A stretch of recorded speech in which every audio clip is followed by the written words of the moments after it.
పాఠశాల జీవితము పూర్తగుట. నా తల్లిదండ్రులు కూడా దేవుణ్ణి తెలుసుకోవాలని నేను ఆశించేదానిని. నా తండ్రి కుటుంబ బాధ్యతలను ఇంకా బాధ్యతాయుతంగా మోయాలని ఆశించేదానిని. నా తల్లిదండ్రులు సంతోషంగా కలిసి ఉండాలని కోరుకునేదానిని.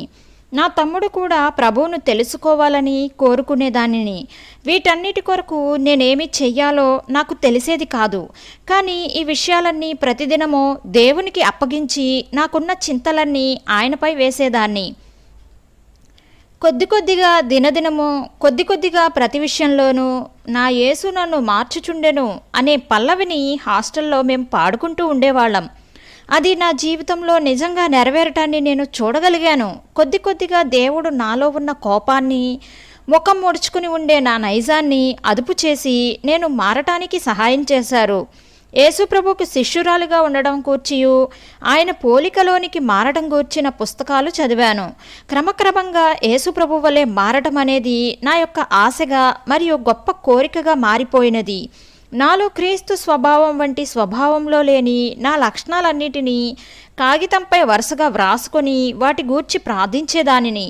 నన్ను మార్చుమని, నాలో ఉన్న పాత భ్రష్టమైనటువంటి స్వభావం తీసివేసి అక్కడ ఆయన స్వభావమును ఉంచమని దేవుణ్ణి అడిగేదానిని. కాలం గడిచే కొద్దీ నా బలహీనతలు మరియు పాపముల చిట్ట ఇంకా పెరిగిపోతూ ఉండేది. అయితే నేను సంతోషంగా ఉండేదాన్ని. నాలో మార్పు కలగచేయుట దేవుని పని అని నమ్మి ఆయనకు నాలో సమస్తమును అప్పగించుకుంట ద్వారా నేను చేయవలసిన పనిని నేను చేశాను. ఇతరుల గూర్చి కూడా ప్రార్థించడం మొదలుపెట్టాను. ఒక యవ్వనురాలు దేవుని వాక్యానికి శ్రద్ధ వహించుట చేత తన నడతను శుద్ధి చేసుకుని తన హృదయంను పవిత్రంగా ఉంచుకోవచ్చని ఒక రోజున కీర్తనలలో చదివాను. కీర్తనలు 119వ అధ్యాయం 9-11 వచనాలు. బైబిల్లో నేను కనుగొన్న ఈ వాగ్దానాలను బట్టి ఎంతగా ప్రోత్సహించబడినానంటే ప్రతి సంవత్సరం బైబిల్ అంతా ఈ చివరి నుండి ఆ చివరి వరకు చదవటానికి ప్రయత్నించాలని నిర్ణయించుకున్నాను. మా వార్డెన్ గారు బైబిల్ చదివే కార్యక్రమ పట్టికను ఒక దానిని ఇచ్చారు. దాని ప్రకారం అయితే సంవత్సరానికి ఒకసారి బైబిల్ అంతా పూర్తి చేయవచ్చు. నేను దీని ప్రకారం చదవడం మొదలుపెట్టి బైబిల్ అంతటినీ చదవాలని గురి కలిగి ఉన్నాను. కానీ నేను అలాగూ కూడా ఒక సంవత్సరంలో పూర్తి చేయలేకపోయాను. నాకు ఇంకా ఎక్కువ సమయం పట్టింది. కానీ చివరకు నేను పూర్తి చేయగలిగాను. నేను ఎవరికి భారంగా ఉండకుండానట్లు నా పోషణను నేను సంపాదించుకోవాలని ఆశించినందున స్కూల్లో పాఠాలపై కూడా నేను శ్రద్ధ పెట్టగలిగాను. హాస్టల్లో ఒక పద్ధతిగా జీవించిన జీవితము నాకు అనేక విషయాల్లో నా సమయాన్ని ఇంకా ఇతరత్ర ఒక నియమ ప్రకారం ఏర్పాట్లు చేసుకోవటానికి నాకు ఉపయోగపడింది. ఇతరులకు సహాయపడడానికి అనేక అవకాశాలు ఉండేవి.